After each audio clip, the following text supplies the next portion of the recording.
बिहार में पहले चरण का मतदान तो हो गया, रिकॉर्ड तोड़ वहां पर वोटिंग भी हुई 64.69%। उस पर तरह तरह की प्रतिक्रिया आई। कई लोगों ने कहा, अगर हम केवल विपक्ष की बात करें यानी महागठबंधन की बात करें, तो वहां से आवाज आई कि ये एंटी इनकम्बेंसी फैक्टर है, यानी कि इतने बड़े तादाद में मतदान होना, रिकॉर्ड तोड़ मतदान होना, इस बात का सूचक है कि इस बार सरकार जा रही है नीतीश कुमार की। और एनडीए की तरफ से ये कहा गया और जो विपक्ष ने आरोप लगाया था उसका जवाब दिया गया कि महिलाओं की तादाद काफी ज्यादा देखी गई मतदान केंद्र पर, और महिलाएं किसकी वोटर हैं ये सबको पता है, यानी कि नीतीश कुमार की वो कोर वोटर हैं जो महिलाएं हैं। तो इसका मतलब है कि ज्यादा मतदान हुआ है तो नीतीश की सरकार वापस बनने वाली है। तमाम तरह के दावे हैं, अभी चुनाव परिणाम आए नहीं तो दावे कुछ भी किए जा सकते हैं। लेकिन इस बीच में राहुल गांधी का एक दावा बहुत ही चर्चा के केंद्र में रहा, और चर्चा इसलिए क्योंकि राहुल गांधी का यह मानना है कि इस मतदान की बड़ी वजह यह रही कि जो दूसरे राज्य के मतदाता थे, जो बीजेपी के कार्यकर्ता थे, बीजेपी का जो कोर वोटर था, जो कि दूसरे राज्यों में भी मतदान करता रहा है, वो आकर के बिहार में मतदान करके गया।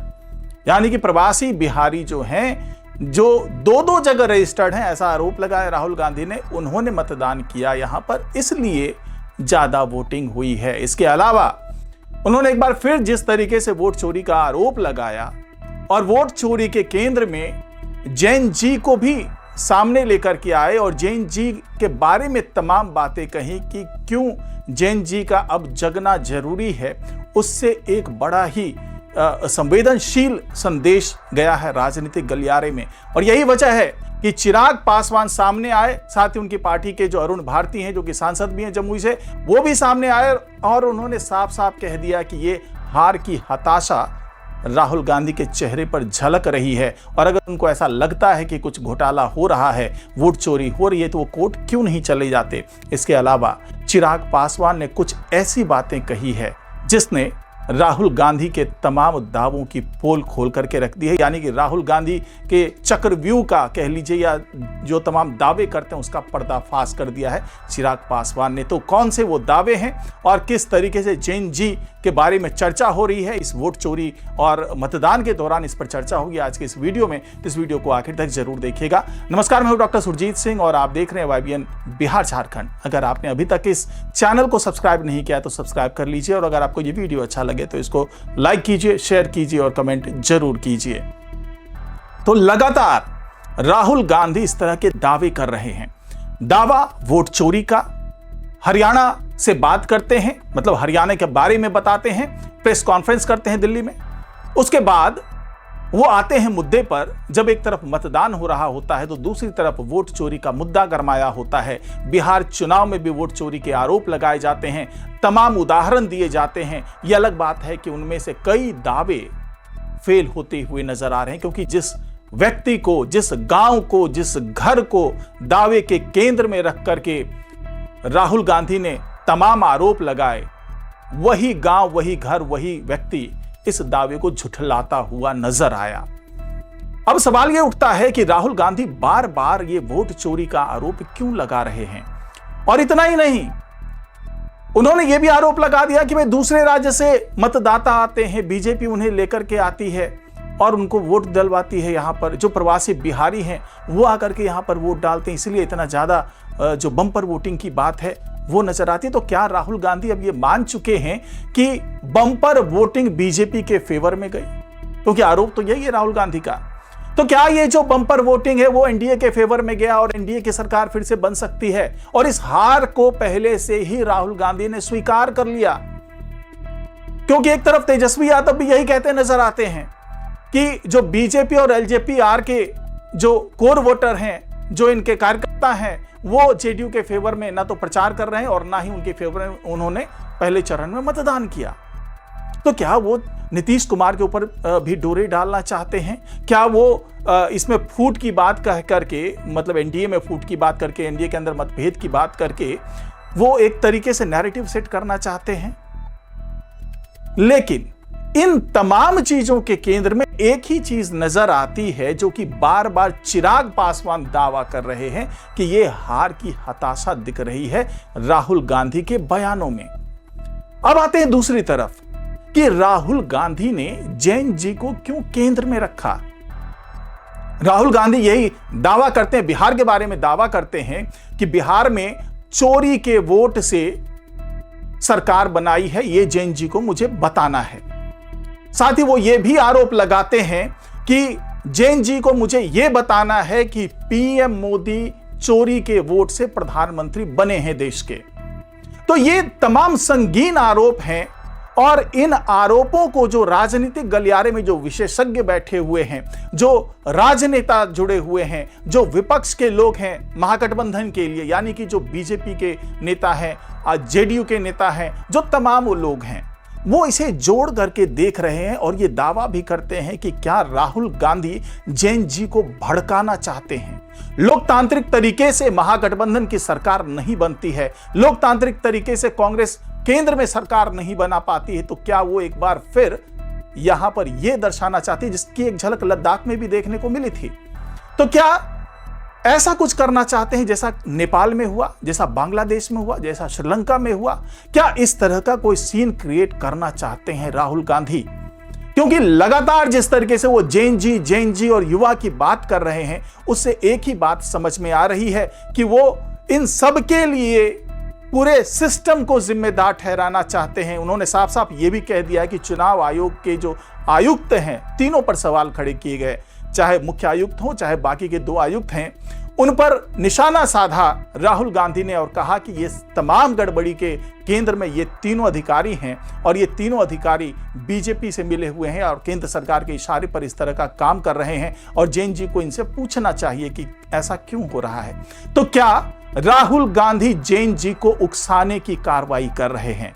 ये मैं नहीं कह रहा, ऐसा कोई दावा नहीं है, लेकिन सवाल उठना लाजमी है और ये सवाल उठाए जा रहे हैं उन राजनेताओं के माध्यम से और जो बहुत करीब से इन बयानों का विश्लेषण कर रहे हैं। उनको यह बात समझ में नहीं आ रही है कि वोट चोरी का मुद्दा अगर उठा रहे हैं राहुल गांधी, तो इसके बीच में ये जैन जी का मुद्दा कहां से आ जाता है? क्यों वोट चोरी के मामले में बार बार वो जैन जी का नाम ले रहे हैं, युवाओं का नाम ले रहे हैं? क्योंकि अगर इससे प्रभावित हो रहे हैं तो उसमें वृद्धजन भी होंगे, उसमें महिलाएं भी होंगे, उसमें जो दूसरे आयु वर्ग के लोग हैं वो भी होंगे, 18 साल के ऊपर जो भी लोग होंगे, सारे लोग इससे प्रभावित होंगे। लेकिन बार बार इस पूरे मामले में जैन जी को केंद्र में लाना, ये क्या साबित करना चाहते हैं राहुल गांधी?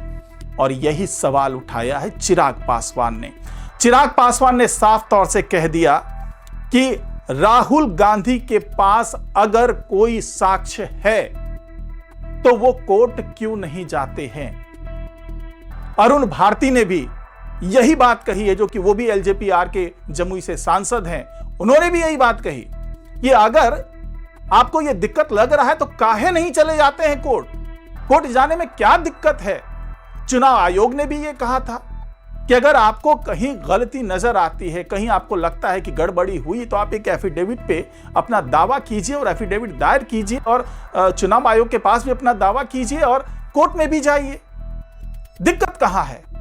लेकिन राहुल गांधी प्रेस कॉन्फ्रेंस करके दिक्कत तो बताते हैं अपनी कि यहां दिक्कत है और इस तरीके से वोट चोरी हो रही है, तमाम सबूत पेश करते हैं, ब्राजील के मॉडल को सामने लेकर के आते हैं, उनकी तस्वीरों का इस्तेमाल करते हैं और वही ब्राजील के मॉडल जो है वो कहती हैं कि उनकी तस्वीरों का गलत इस्तेमाल किया जा रहा है, वो उससे नाराज नजर आती हैं, वो कोर्ट में जाने की बात कहती हुई नजर आती हैं। और जो तमाम लोग हैं वो जिन पर ये आरोप, जिनके आधार पर ये आरोप लगाया राहुल गांधी ने कि इन लोगों के साथ नाइंसाफी हुए, वो लोग खुद आकर के कह रहे हैं कि हमारे साथ कोई नाइंसाफी नहीं हुआ और ये तमाम जो दावे हैं वो बिल्कुल झूठे दावे हैं। और जिस तरीके से राहुल गांधी ने पूरे चक्रव्यूह की रचना की है और वोट चोरी के माध्यम से पूरे परिणाम को, उस पर सवाल उठाने का काम किया, पूरे लोकतंत्र पर सवाल उठाने का काम किया है कि यानी अगर ये जीत जाते हैं तब तो कहेंगे कि भाई लोकतंत्र की जीत हुई है, और अगर महागठबंधन की हार होती है तो राहुल गांधी यही कहते हुए नजर आएंगे कि वोट चोरी के माध्यम से एनडीए को जिता दिया गया। चिराग पासवान ये कहते हुए नजर आते हैं। चिराग पासवान ने कह दिया कि अगर इनको इतना दिक्कत है तो जाएं कोर्ट में। और दूसरी बात उन्होंने किया कि राहुल गांधी पहले बार बार यह कहते थे कि ईवीएम को हैक किया जा रहा है और उसके माध्यम से अपने मन के मुताबिक चुनाव परिणाम हासिल किए जा रहे हैं, वोट किसी और को दिया जा रहा है, लेकिन घूम करके वोट पहुंच जाता है बीजेपी को, जेडीयू को, यानी कि एनडीए घटक दलों को वोट मिल जाता है। इस तरह के आरोप पहले लगाए जाते थे, विपक्ष की तरफ से तमाम आरोप लगाए गए, चाहे लोकसभा का चुनाव हो या अलग अलग राज्यों में जो विधानसभा चुनाव हुए वहां पर यही कहा गया। पिछले बिहार के विधानसभा चुनाव के दौरान भी यही बात दोहराई जा रही थी कि ईवीएम को हैक किया जाता है और उसके जरिए जीत हासिल की जाती है। तो चिराग पासवान ने यह सवाल उठाया कि क्या इस बार ईवीएम हैक नहीं हुआ। चलिए, शुक्र है कि ईवीएम के बारे में इस बार सवाल नहीं उठाए जा रहे हैं, क्योंकि जो तमाम सवाल उठाए गए थे इससे पहले ईवीएम के बारे में वो निराधार साबित हुए, क्योंकि चुनाव आयोग ने खुलकर के कह दिया, अरविंद केजरीवाल तक से खुलकर के कहा, चैलेंज किया चुनाव आयोग ने कि आप साबित कर दीजिए कि कैसे इस ईवीएम को हैक किया जाता है, तो हम इस पर बहुत ही गंभीरता से विचार करेंगे। लेकिन अभी तक कोई भी ऐसा टेक्नीशियन आगे नहीं आया, कोई ऐसा इंजीनियर आगे नहीं आया जो ये साबित कर सके कि हाँ, इस ईवीएम को हैक भी किया जाता है। यानी कि एक तरीके से ये एक बड़ा मुद्दा जो विपक्ष के पास था वो हाथ से छूटता हुआ नजर आया। अब ये दूसरा मुद्दा जो वोट चोरी का मुद्दा है वो राहुल गांधी ने उठाया है और चिराग पासवान इसीलिए राहुल गांधी को घेरते हुए नजर आए और चैलेंज करते हुए नजर आए कि अगर आपको लगता है कि इसमें गड़बड़ी है, क्योंकि आप अब ईवीएम पे सवाल नहीं उठा रहे क्योंकि वो मुद्दा आपके हाथ से चला गया, अब आपके पास मुद्दा एक बच रहा है वोट चोरी का, तो आप एफिडेविट पर चुनाव आयोग को लिख के दे दीजिए या फिर आप कोर्ट चले जाइए, वहां पर दूध का दूध पानी का पानी हो जाएगा। लेकिन दोनों ही विकल्प जो है वो राहुल गांधी को पसंद नहीं है। तो अब यहां पर सवाल यही उठता है कि क्या राहुल गांधी को ऐसा लगने लगा है कि हम हार के लिए पहले से ही वजह तैयार कर लें कि अगर हम हार जाते हैं तो हमारे पास वजह क्या होगी, क्योंकि बिहार में जो तमाम समीकरण ये बता रहे हैं कि महागठबंधन की जीत होगी या नहीं होगी ये तो 14 तारीख को पता चलेगा। लेकिन ये जरूर पता चल रहा है कि कांग्रेस की स्थिति बहुत अच्छी नहीं है, क्योंकि सीट बंटवारे में भी जिस तरीके से उनको बहुत कम सीटों पर संतोष कर लेना पड़ा, उसके बाद ऐसी बात की जा रही है, ऐसे कयास लगाए जा रहे हैं कि जो सीटें भी मिली है कांग्रेस को वहां पर भी इनकी बड़ी अच्छी स्थिति नहीं है। और अंदर खाने जिस तरीके से जो टिकट बेचने खरीदने का आरोप लगा और तमाम नेता बगावत करते हुए नजर आए और कई जगहों पर फ्रेंडली फाइट होता हुआ नजर आ रहा है, उसके कारण अब कांग्रेस की हालत पतली होने वाली है। तो तमाम तरह से आरोप राहुल गांधी पर यही लग रहे हैं कि शायद उनको अपनी हार का अंदाजा हो गया है, शायद उनको यह समझ में आ गया कि मेरे नेतृत्व में बिहार में भी कांग्रेस कोई बड़ा करिश्मा नहीं करने जा रही है, इसीलिए वो वोट चोरी जैसा मुद्दा फिर से उठा रहे हैं और जैन जी को भड़काने की कोशिश कर रहे हैं। इस तरह के आरोप राहुल गांधी पर लगाए जा रहे हैं। तो आज की रिपोर्ट में फिलहाल इतना ही। नमस्कार।